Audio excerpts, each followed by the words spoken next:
Que a graça e a paz do nosso Senhor Jesus esteja sobre a sua vida, amém?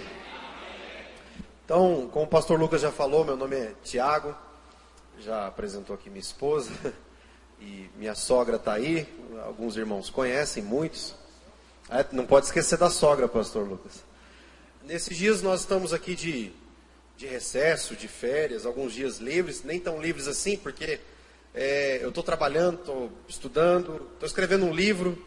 O pastor Lucas estava aqui falando sobre, é possível ser como Jesus. Você acredita nisso? Quem acredita de fato que pode se tornar como Jesus? Levanta a mão. Só se você acredita mesmo. Porque às vezes muitos dizem assim, Jesus não serve de base para mim, porque Jesus era Deus, mas ele era 100% homem também. E eu quero acrescentar uma coisa, pastor Lucas, se o senhor me permite. Não apenas é possível se tornar como Jesus, como esse é o propósito. Porque Romanos 8, 29 diz assim, que aqueles que ele conheceu, aqueles que ele de antemão conheceu, ele também os predestinou para serem conformes à imagem do seu Filho. Conforme significa na mesma forma. Então é como se Jesus tivesse uma forma, e você tem que entrar nela.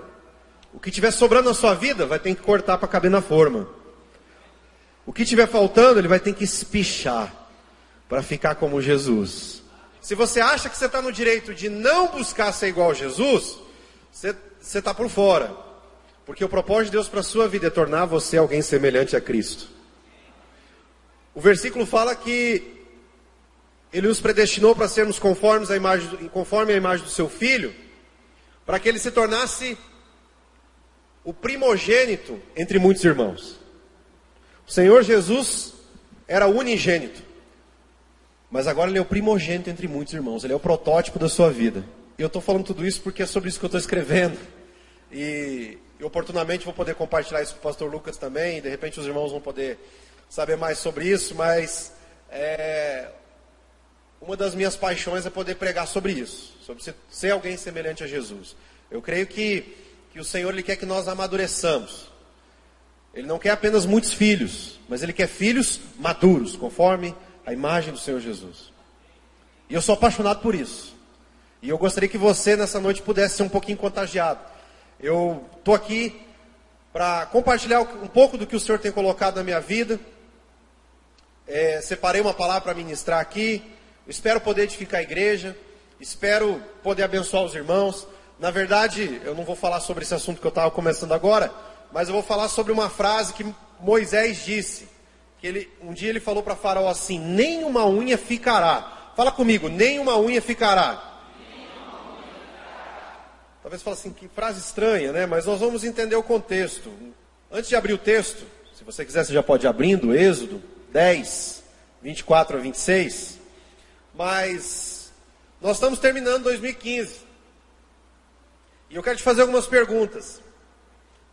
Você já definiu seus alvos para 2016? O que ainda precisa ser conquistado? Vai pensando aí, vai respondendo para você mesmo.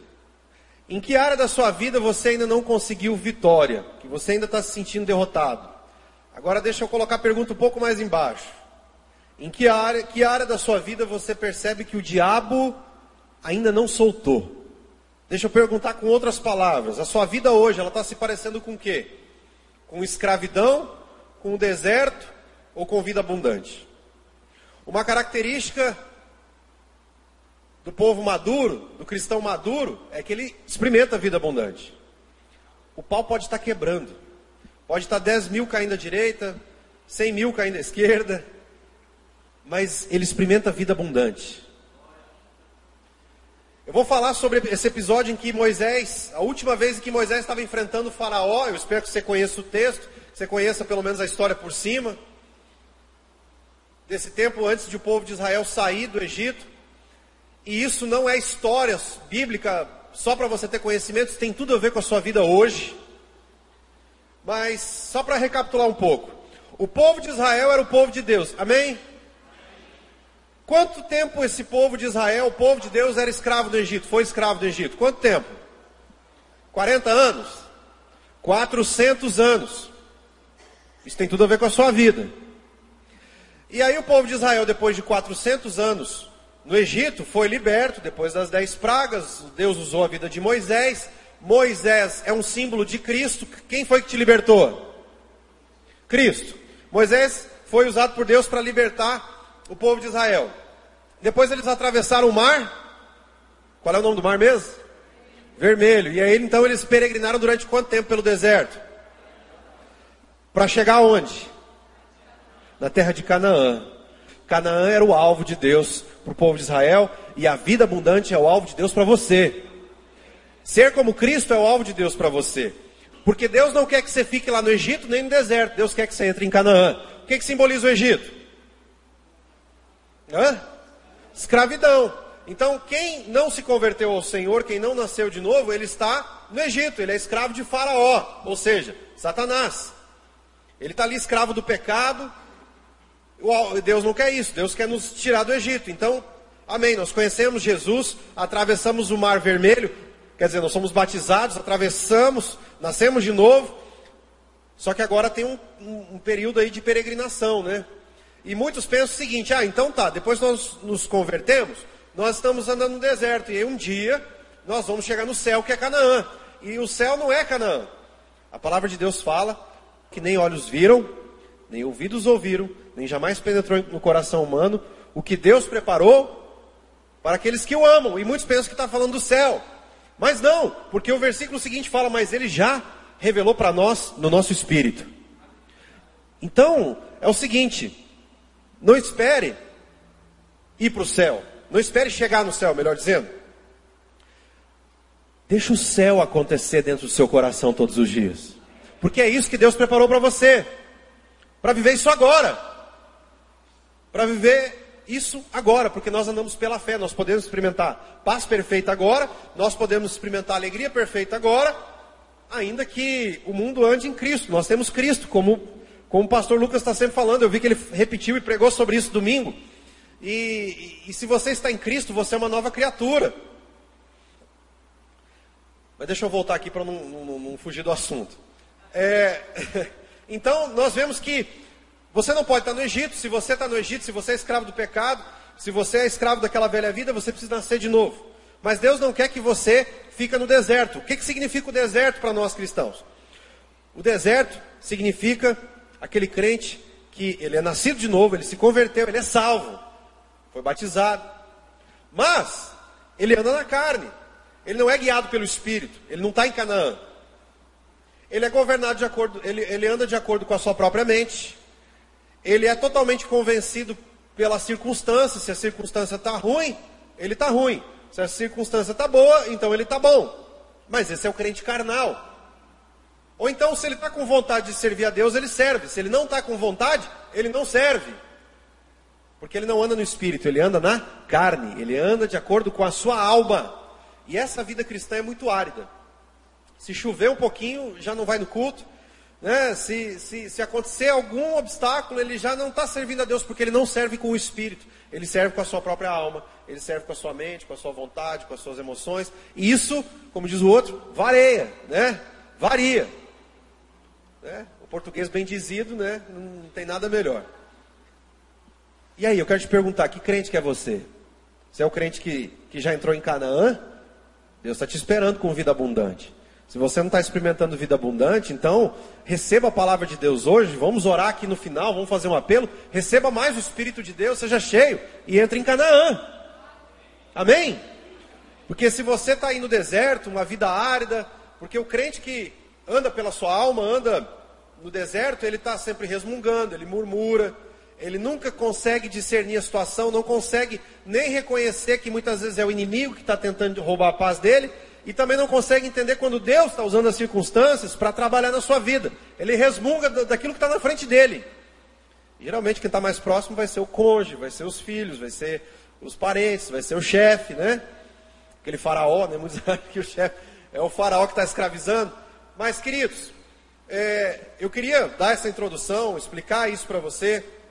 E eu quero falar aqui sobre um momento antes de o povo de Israel ser liberto do Egito.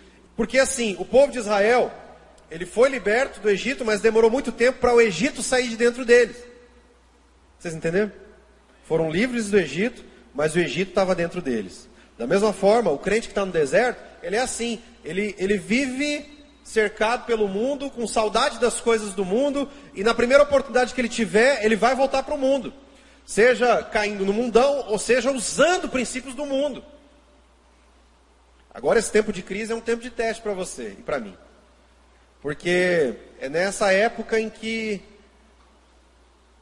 você vai experimentar na sua vida se você de fato está usando os princípios de Deus para usar na sua vida financeira, para usar os seus recursos, para administrar. Se você não vai logo sair fazendo um empréstimo e se endividar. Ou se você vai aprender a economizar. Se você vai guardar a semente para semear e para guardar para o tempo difícil. Quer dizer, se você não guardou até agora, agora vai ficar difícil de guardar, né, Pastor Lucas? A semente não é para comer, a semente é para guardar. O pão é para comer. Eu estava lendo isso hoje num devocional. Se você comer semente, você não vai ter do que semear. Mas vamos lá. Abra sua Bíblia comigo então, Êxodo 10, 24 a 26. Lá diz assim, pelo menos na minha versão, diz assim. Então Faraó chamou a Moisés e lhe disse: Ide, servi ao Senhor. Fiquem somente os vossos rebanhos e o vosso gado. As vossas crianças irão também convosco. Respondeu Moisés: Também tu tens de dar em nossas mãos sacrifícios e holocaustos, que ofereçamos ao Senhor nosso Deus. E também os nossos rebanhos irão conosco. Nem uma unha ficará, fala comigo, nem uma unha ficará. Porque deles havemos de tomar para servir ao Senhor nosso Deus. E não sabemos com que havemos de servir ao Senhor, até que cheguemos lá. Então, o que acontece? Você sabe que Moisés estava ali toda hora insistindo com o Faraó, dizendo: deixa o meu povo ir, deixa o povo de Deus sair, nós queremos sair daqui, vamos para a terra que Deus nos mandou. E o coração de Faraó era duro, ele não queria soltar. E aí depois da 8ª praga, então Faraó ele deixa, ele falou: tá bom, vocês podem servir a Deus, mas é o seguinte, as crianças vão ficar aqui e o gado. E aí Moisés não aceita, e vem mais uma praga. E aí chega esse momento então em que Faraó fala o seguinte: tá bom, vão, saiam, mas o gado vai ficar aqui. O gado e os rebanhos vão ficar aqui. Então, sabe o que está acontecendo aqui? Faraó, ele não queria ficar no total prejuízo. Porque o povo de Israel eram escravos, era mão de obra gratuita. Então, ele queria ficar pelo menos com o gado. E aí Moisés dá uma resposta. Você prestou atenção na resposta que Moisés deu? Ele falou: não, nós não vamos deixar o gado aqui. Nós vamos levar nem uma unha. De novo, nem uma unha. O original ele fala casco, porque está se referindo ao casco dos animais, né? Mas aqui está falando unha, tudo bem. E eu não sei se você percebe, mas é essa a estratégia que o diabo tem contra a sua vida.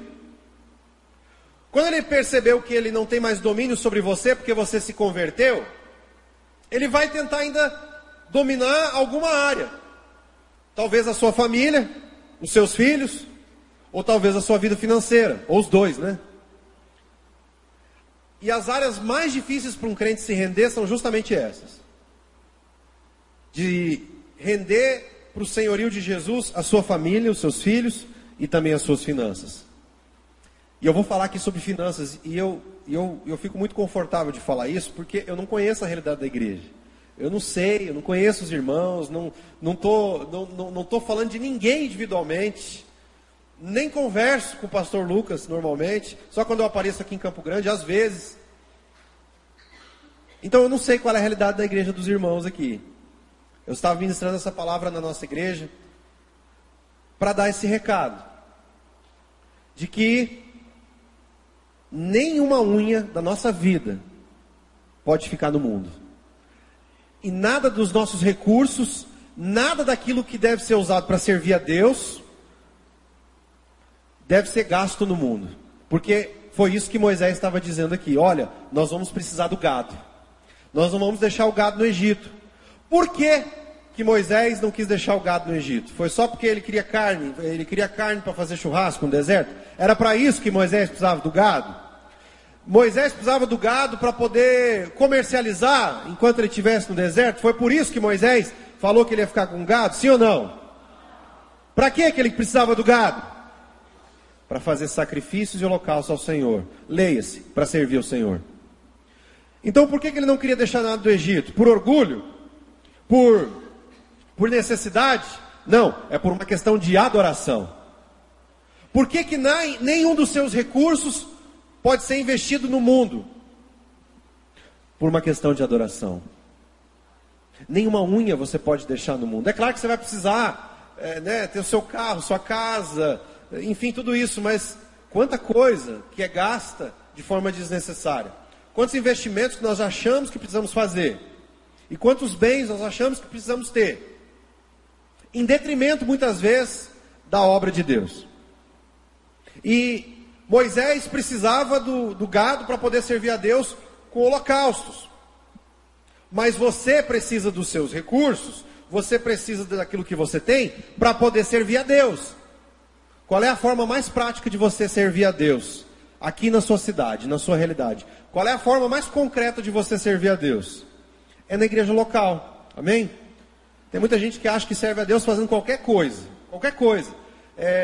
E amém. Se você está lá no seu lugar, você ajuda uma pessoa, você está servindo a Deus. Mas sabe, eu tenho entendido de que é o seguinte. O reino de Deus hoje, ele se manifesta na igreja. Eu não ouvi nenhum amém. Amém? Sabe, tem muita gente que quer saber de Deus e aceita Jesus. Mas igreja não. A igreja hoje não está na moda, né, pastor Lu? Na igreja o povo não... porque a igreja é complicada, é complicado se lidar com gente, tem muito pastor que é ladrão, e se fala de tudo. Mas deixa eu te falar uma coisa, não adianta alguém dizer que ama a Deus e não amar a igreja. Vamos supor, como é que é o seu nome mesmo, irmão? Por que eu fui perguntar para você, né? Clay Marks, acertei, é sua esposa, né? Então vamos supor que eu gosto muito do Clay Marks. Nossa, eu vou ter que lembrar. E eu falo assim, meu irmão, vamos lá em casa jantar. Faz tempo que você não vai lá em casa, eu quero te convidar. Tá bom, vou eu e minha esposa. Não, a sua esposa eu não quero que vá porque eu não gosto dela. Você vai ficar à vontade de ir na minha casa, meu irmão? Por quê? Porque eu não acolho a sua esposa como eu acolho você. Da mesma forma, se você ama a Deus, você tem que amar a esposa do Senhor Jesus, certo? Você tem que amar a noiva, você tem que amar a esposa idônea, que é a igreja. A Bíblia começa com casamento, praticamente. E ela termina também. O propósito de Deus é que você seja semelhante a Jesus, para ser noiva idônea, para casar com o Senhor Jesus. Nós vamos casar com a divindade, nós vamos casar com Deus, e vamos estar eternamente com Ele. Então, não espere, enfim, como é que eu posso dizer? Se você tem problemas com a igreja, bom, se você está aqui é porque você não tem, mas com certeza você escuta muitas pessoas que têm problema com a igreja. Dizem que amam a Deus, mas não amam a igreja. O que eu estou querendo dizer é o seguinte, a forma mais concreta hoje de você servir a Deus, de você, de fato, buscar em primeiro lugar o reino de Deus, é você servindo a igreja local. Você servindo sua liderança, servindo seu pastor, servindo seus irmãos aqui da igreja, servindo a estrutura que for necessária para que a igreja possa funcionar. A igreja é a casa de Deus. Aliás, Deus só tem um projeto rodando na terra. E esse projeto é a igreja. Eu não ouvi muitos améns hoje agora de novo. Você está envolvido no projeto mais maravilhoso do universo, que é a igreja. E Deus quer usar você como canal dele. Deus não quer usar só o pastor, o líder, o obreiro, o missionário. Deus quer usar você. Tanto com as suas palavras, como suas mãos, suas atitudes, mas também com os seus recursos, com o seu gado, que você precisa usar, o seu gado, né? Que você precisa usar para servir a Deus.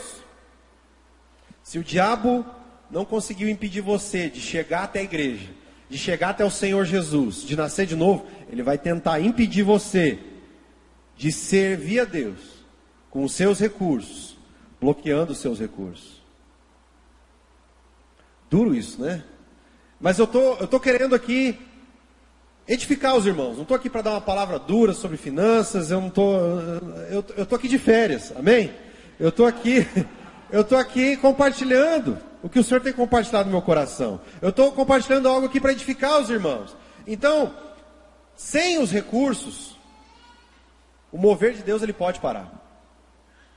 Durante a crise que esse mundo vai experimentar, a obra de Deus não pode parar. A igreja local não pode parar. O seu serviço a Deus não pode parar. E é interessante, eu quero só fazer um parênteses aqui, que antes de bloquear, de Moisés, antes de Faraó tentar bloquear ali o gado, ele tentou bloquear as crianças, falando, não, as crianças vão ficar.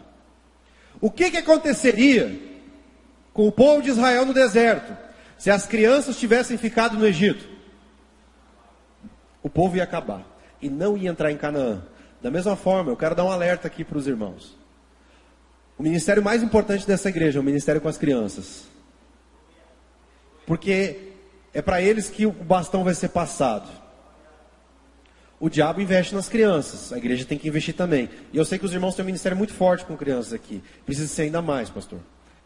Uma vez um pastor falou algo que, muitas vezes, 90% do esforço da igreja é com os adultos. E não com as crianças, sendo que os adultos só têm 10% de chance de mudar. E as crianças têm 90% de chance de acertar o caminho. Você precisa consagrar os seus filhos, a igreja precisa consagrar as crianças ao Senhor. E também os recursos precisam ser consagrados a Deus. Amém? E isso vai acontecer quando você entrega, quando você é fiel no seu dízimo, quando você tem o hábito de ofertar. E isso de fato é parte da adoração. Não, se você apenas adora a Deus com música, mas não adora com recurso, na verdade você não adora a Deus. É a adoração apenas de lábios, mas o coração está longe. O Senhor Jesus falou que onde está o teu tesouro, ali está o teu coração. Então é interessante, falando das crianças de novo, há muitos irmãos que eles não admitem que o seu filho mate aula, mas talvez admita que ele fica, em vez de ir para o culto, que ele fica com a avó vendo Faustão e Fantástico. Da mesma forma, há irmãos que não admitem que uma conta da sua casa atrase, mas admitem que em tempos de crise é perfeitamente compreensível que não se dê o dízimo e que não se oferte tanto. Está certo isso, irmãos? Não está certo. Não está certo. Aonde não existe consagração, vai ter muita negociação. Faraó estava negociando com Moisés aqui. Tá bom, vai, mas uma parte fica. Tá bom, vai todo mundo, mas o gado fica. Sabe? E se você não for consagrado a Deus, você vai viver negociando com o diabo. Você vai viver permitindo que recursos seus se esvaiam pelo mundo em coisas fúteis, em coisas inúteis, em coisas que talvez você até ache importantes, mas no final das contas não é. Então tem que haver consagração. Se não houver consagração, vai ter muita negociação. Fala para o seu irmão que está aí do seu lado. Se você não for consagrado, vai viver negociando. Então, seja como Moisés nesses dias. Não negocie com o diabo. Amém? Fala assim comigo. Em 2016, eu não vou negociar com o diabo. E nem uma unha ficará no mundo. Mas tudo que eu tenho é para servir o Senhor. Mas, pastor, então eu tenho que servir com tudo? Eu tenho que servir a Deus com tudo que eu tenho? Na verdade, você não tem nada. Tudo é de Deus. Nós ensinamos lá na igreja que tudo é de Deus. A terra é de Deus, tudo é de Deus. E nós somos mordomos que administramos enquanto estamos aqui. Aos olhos de Deus, você ter uma casa alugada ou financiada é praticamente a mesma coisa. Ainda que esteja quitada, aos olhos de Deus é praticamente a mesma coisa. Você precisa usar com zelo, e a sua casa ela tem que servir para Deus. Ser um lugar de bênção para a sua família, ser um lugar de bênção para quem te visitar, ser um lugar de bênção para os irmãos da igreja. Seu carro é a mesma coisa. O seu carro, se ele está quitado, ou se ele está financiado aos olhos de Deus, é a mesma coisa. Se ele está alugado, é a mesma coisa. A questão é que tem que servir para Deus. Amém? Porque assim, meus irmãos, os 10% que você deve deixar na casa de Deus, para a casa de Deus administrar, isso é de praxe. É para a casa de Deus administrar. Mas os 90% que ficam com você também não são seus. A questão é que Deus deixa com você, para você administrar de acordo com a vontade dEle, para serviço dEle. Amém? Então muitos irmãos pensam assim, não, 10% eu dou lá para a igreja, e 90% eu faço o que eu quiser. Não é assim. Você vai ter que prestar contas a Deus daquilo que você dá aqui, daquilo que você usa lá na sua casa, daquilo que você usa lá na sua conta corrente. Você vai ter que prestar conta de tudo. Sabe por quê, meus queridos? Nós éramos escravos e nós somos comprados. Nós pertencemos a Deus. E tudo que nós temos é dele. Você crê assim? Se você crê assim, vai ser mais fácil você entrar na vida abundante. Agora, se você não conseguir enxergar isso, você vai ter uma vida de deserto. Porque você vai viver iludido, querendo que as coisas sejam suas. Se você não for consagrado nessa área, se você não tiver disposição em servir a Deus com tudo aquilo que você tem, você vai perder o propósito de Deus para a sua vida. Você vai perder de viver uma vida alegre e vai perder a recompensa. E olha só que interessante, meus queridos. Moisés, quando ele se posicionou, porque Moisés se posicionou, ele falou para Faraó, olha, nem uma unha vai ficar. E é interessante que lá em Êxodo 12, 36, você pode depois abrir e conferir, a Bíblia diz ali que eles saíram do Egito, não apenas com o gado, não apenas com tudo que eles tinham, mas eles saíram do Egito com ouro e com prata que eram do Egito. Deus abençoou eles, até com os recursos do Egito. Então, a promessa de Deus é essa: buscar em primeiro lugar o seu reino, a sua justiça. Você pode traduzir justiça aí como a sua vontade, para você entender para a sua vida. Senão você vai achar que é outra coisa, é justiça social, é não sei o quê. Tudo isso é bom, é da vontade de Deus. Mas assim, você pode traduzir o versículo para você assim: que eu tenho que buscar em primeiro lugar o seu reino na minha vida, quer dizer, o governo dele na minha vida, e a vontade dele. E todas as outras coisas vão ser acrescentadas. Esse é o resultado de quem crê, de quem anda pela fé, de quem confia em Deus, de quem se posiciona e não negocia com o diabo. Prosperidade, sabe o que é? É você ter um pouquinho a mais do que você precisa. E sempre ter um pouco mais. Deus não tem compromisso de fazer você milionário. Talvez alguns irmãos aqui sim, amém? Quem recebe aí? Amém. Mas teve um, eu não ia dizer isso, mas tem um pastor chamado Reinhard Hitler, não é Hitler, é Hitler. Ele é austríaco, morou nos Estados Unidos e agora está no Brasil, na Igreja Videira de Goiânia. E ele é um homem de muita oração, de muito jejum, de muita intimidade com Deus. E ele disse que uma vez Deus falou para ele o seguinte: Deus falou assim, olha, eu até queria fazer de cada filho meu um milionário. A questão é que eu sei que eles, se eu der isso na mão deles, eles vão se corromper. Eles não sabem o que fazer isso. Eles não sabem o que fazer com isso. Tem até o ímpio sabe disso. Eu acho que a maioria aqui conhece quem é o ator americano chamado Jim Carrey. E ele disse o seguinte: eu queria que todas as pessoas do mundo pudessem se tornar milionárias, para elas aprenderem e entenderem que isso não traz a felicidade e que isso não resolve a vida. Então até o ímpio sabe isso, você também tem que saber. O dia que tudo que você tiver for de Deus, não haverá limites na bênção de Deus na sua vida. Mas se você se posicionar, se você for fiel a Deus, Deus vai te abençoar, até com os recursos desse mundo. Agora, a última coisa que eu queria dizer é o seguinte: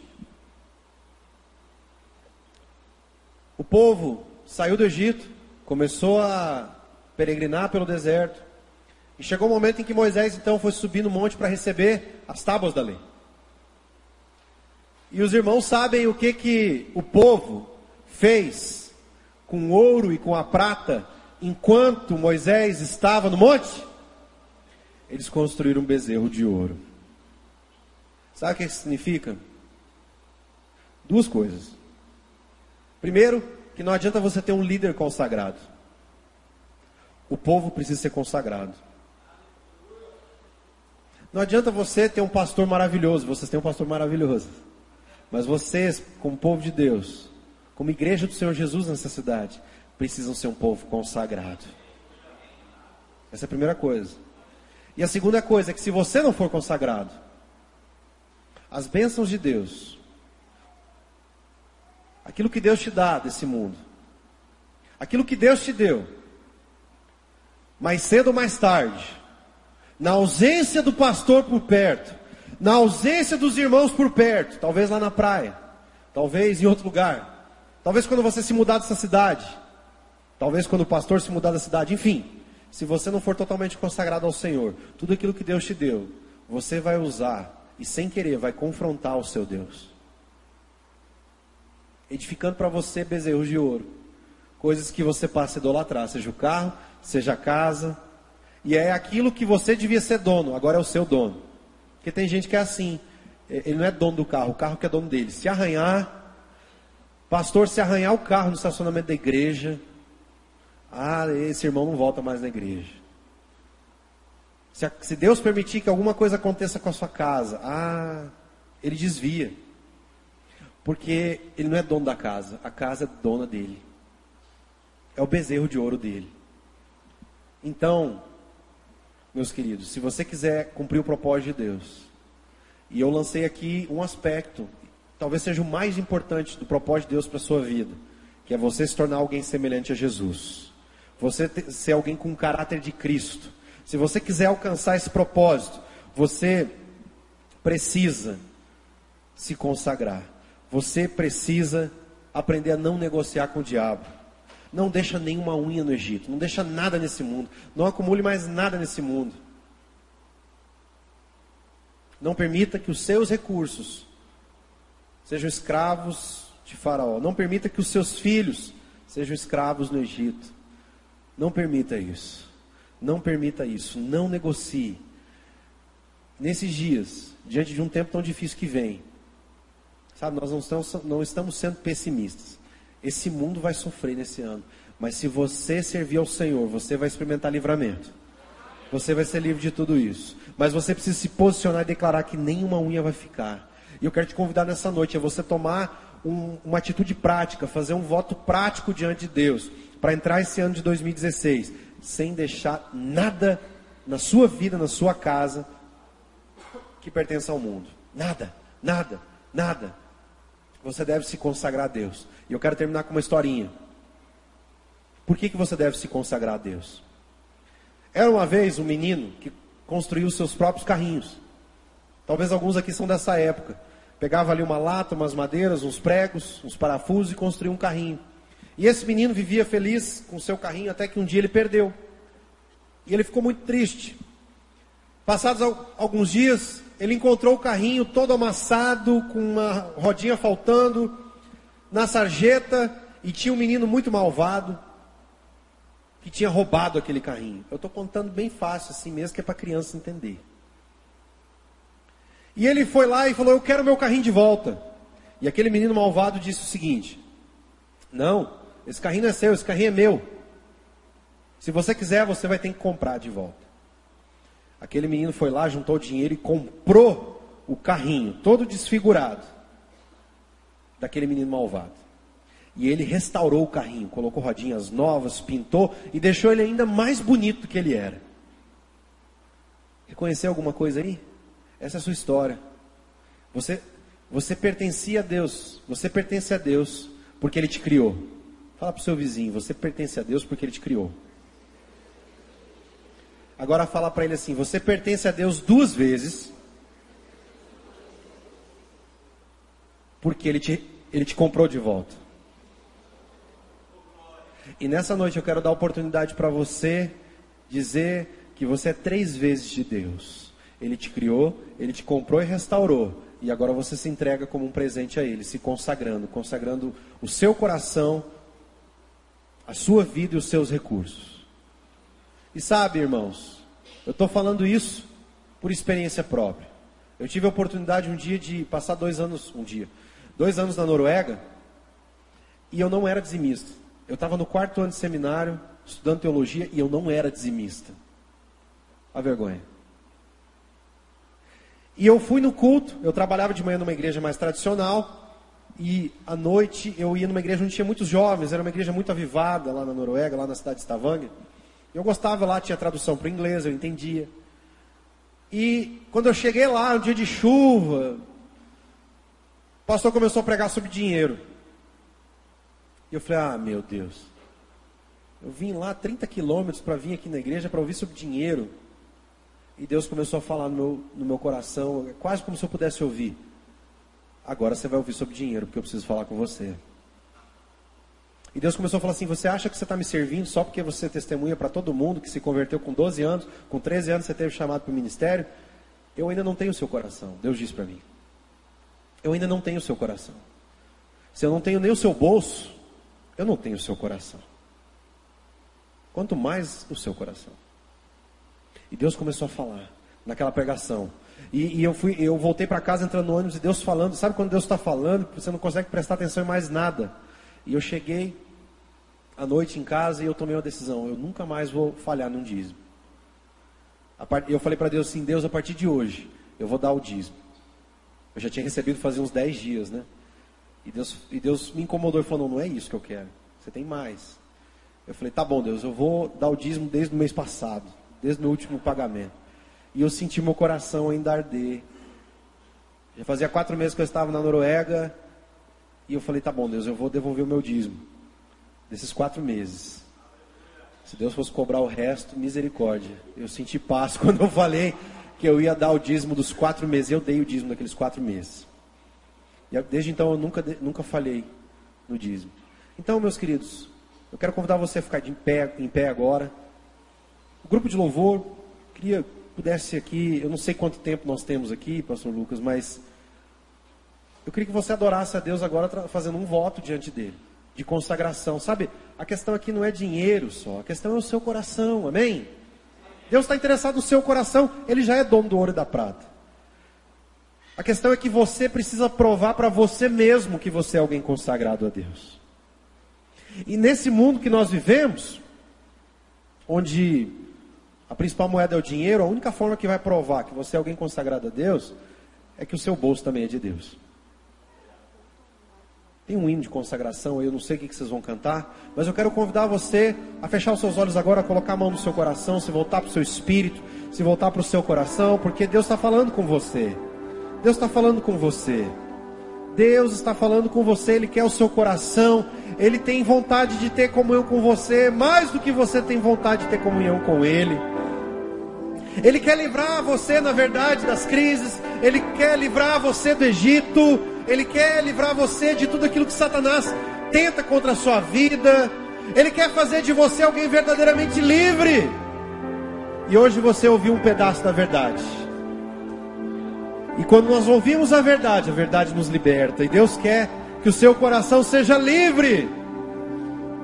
Se nessa noite você está sentindo que a palavra é para você, que há um voto a mais a ser feito, que há uma decisão a mais a ser feita,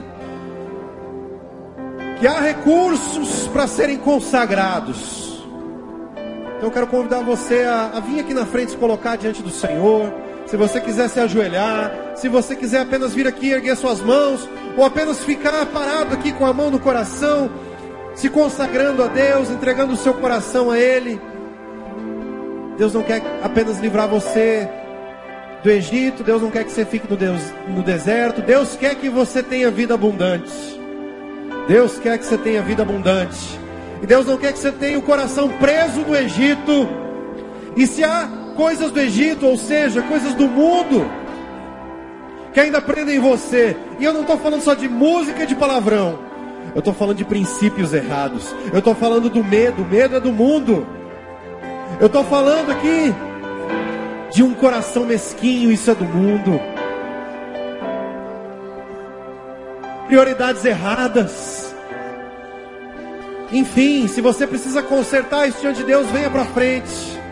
Enquanto nós cantamos essa música, vai cantando, vai orando, mas se consagra a Deus, você é livre. Você não depende dos estímulos aqui do pastor falando, você não depende dos estímulos do grupo de louvor, você foi unido ao Espírito de Deus se você nasceu de novo. Deixa Ele quebrantar sua alma para que o rio de água viva flua. A palavra de Deus diz que aquele que se une ao Senhor é um só Espírito com Ele. Se você foi unido ao Senhor, deixa Ele falar, deixa Ele quebrantar. Vamos adorar o Senhor.